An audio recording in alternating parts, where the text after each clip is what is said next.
The city of Philadelphia said it would happen today, and it did. The body cam video of the two police officers involved in the deadly shooting of Walter Wallace. Needless to say, it is difficult to watch, showing in graphic detail the officers pleading with Wallace to drop his knife, and finally the sound of gunfire that the officers felt they had to unleash. Live at Southwest Detective Headquarters is Action News reporter Bob Brooks. Bob, show us what you can of the body cam video. Jim, I will, but first I'm going to set the scene here at Southwest Detectives nearby where Wallace was shot. Take a look behind me here. They have barricaded this area in the building off, preparing for any potential unrest after this video airs. We've seen a lot of police officers getting on buses, going out into the city. But now, let's see that video. Here's the footage from the officer who approached Wallace's door. What's going on? And it instantly escalates. Put the knife down now! Walter Wallace Jr. walks out with a knife towards him. Both officers plead with him at least 11 times that I count to drop it. Put the knife down now! Put the knife down! Here's the angle from the second officer's body camera as Wallace then approaches him. Put it down! Put it down! Put the knife down! His mother runs out to stop him. Put the knife down! Get him! It doesn't work. And seconds later, one officer says, "Shoot him." And they do. We stop the video as Wallace is shot. It's too graphic to show. He falls immediately to the ground. His mother runs to her son, screaming. The officers have now been identified as 25-year-old Sean Matarazzo and 26-year-old Thomas Muntz. They both shot at Wallace at least 7 times each. Immediately, neighbors huddle around him. The officer approached the door, runs to his car in an attempt to get Wallace to the hospital. Now tonight, we also have the 911 calls. They shape the kind of situation the officers had most certainly prepared themselves for. One of the calls is from Wallace's sister. What's wrong there, ma'am? I'm the daughter to my mother and my father, and my brothers, they called the cops earlier, and the cops is not doing nothing. He's over there hitting my mother and my father, and I'm always shouting. How old is your brother? Any weapons involved?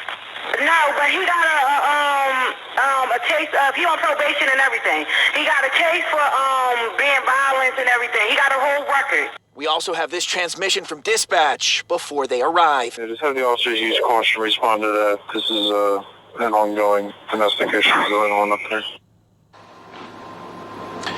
Okay, Jim, another live look here. You see officers getting on that SEPTA bus, about to head back out into the city, preparing for what could be more unrest in Philadelphia. We know there is a lot going on in the city, but we also want to say that though that video hard to look at, the Wallace family approved all of that footage before it made air.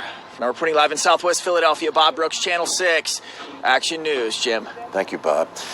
Let's go live to Action News reporter Dan Cuellar, who's at the office of the Philadelphia District Attorney. Dan, what kind of reaction are you hearing to the body cam videos of the shooting? Jim, we have plenty of reaction, and in releasing those videos and 911 calls, officials say there are still a number of investigations underway, and they also announced a series of steps aimed at changing the way police respond to calls involving people with mental health issues.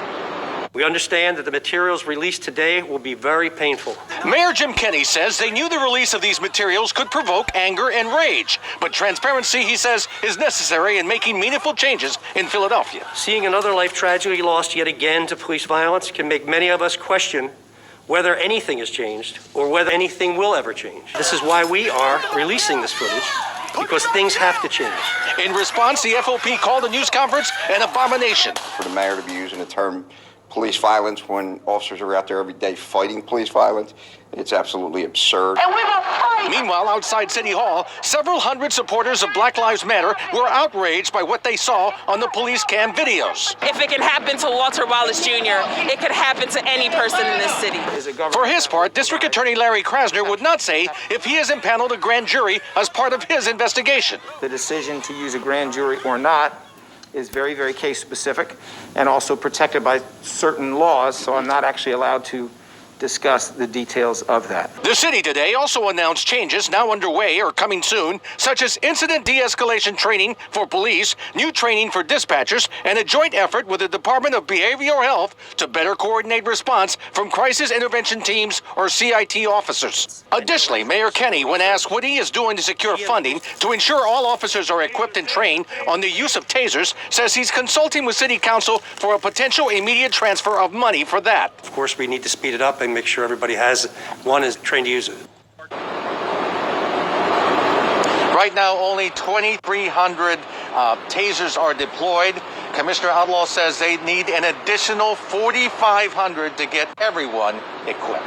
Live at the DA's office, I'm Dan Cuellar, Channel 6 Action News. Jim? Thank you, Dan.